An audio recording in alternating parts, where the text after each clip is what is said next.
I seek, as the air seeks its master, to write in a compelling and provocative way, with homage to the writers before me and the writers after me. Drinking in Whitman's spirit and Neruda's passion, humble before all, courageous and dangerous, beginning from where and when I set forth from here. I seek, as the earth seeks its holding place, to move and laugh through all efforts, regardless of their candor or quietness. I seek knowledge of all things, from the simple to the absurd, to stuff my poetry with it, shove it full of nonsense. I seek, as the bush seeks a fire, to concrete, beautiful poetry, to fill my lungs. And I breathe. That was part one.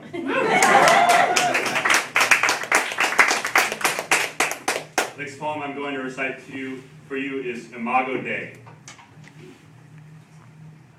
1. The image of God is in my hands. I feed from it daily. The earth is bleeding from its core outward. 2. I see now my existence hinges on 2 clauses. 1, the ability to fully express myself. 2, white light that pours from my fingertips. 3, if everyone is made in God's image, God's body must be riddled with cancer and disease and murder and war.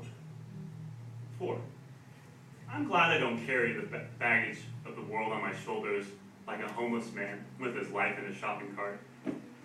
5, when I sleep, I become another person, as if the world swallows me up. And suddenly I'm awake and that person leaves through the front door. 6, my image is the image of a dog that drinks from the ocean like an idiot and cries to his master to come fetch him from the empty house. 7, the river consumes me and I am whole again. This next piece,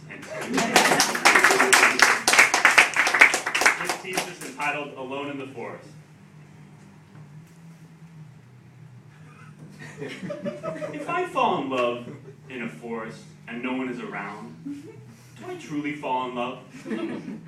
Something jumps within me and I must conjure up this new feeling like an African beetle approaching the edge of the world. Alone in this forest among the green and green and green, I must confess this. The God that made me must have been drinking at the time. Thanks. This is Duke Orsino's speech at the beginning of Twelfth Night by William Shakespeare. If music be the food of love, play on. Give me excess of it, that surfeiting the appetite may sicken and so die.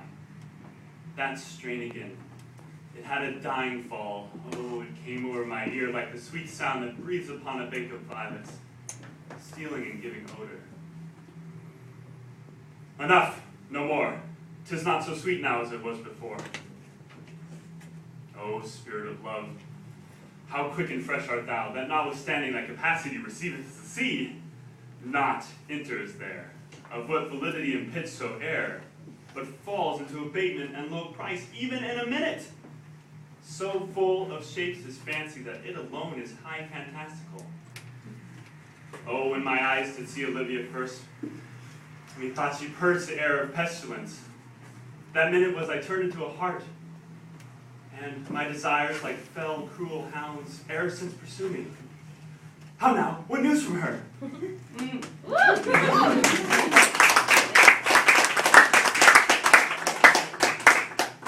This next piece is entitled The Beard for Jen. I want to make Whitman so proud that he'll clutch me in his arms and give me a hug of compassionate love.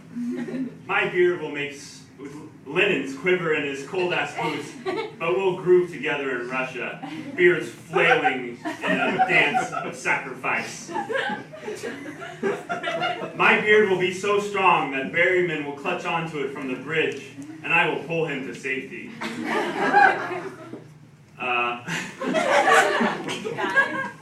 My girlfriend tells me to shave my beard when it gets too pokey. She doesn't understand the historical significance of this beard, this time-traveling Melu, these leaves on a tree that I call my face. If Kafka had a beard, he wouldn't have written so many depressing things because his face would have been warm. If Poe had more than a mustache, perhaps the heart that beats would have been his own.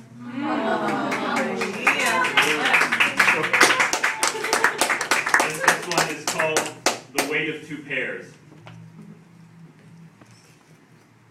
Dig this, man. Dig this. You got 2 pears right, and you set them down, and you get a drink of water, and poof, the pears are gone. You're back to square 101, my friend.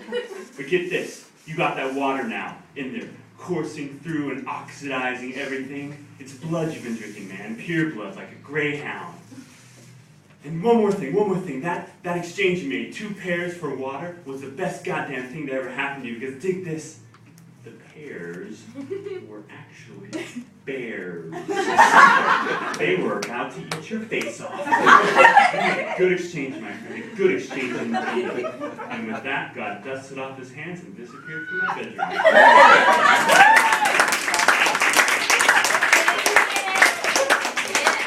More. This is called My Arms. My arms stretch on and on for days, as though Picasso had it wrong. The world is long, not square. My arms are the branches of the oak tree you sit under. My arms are the grass you whistle through. I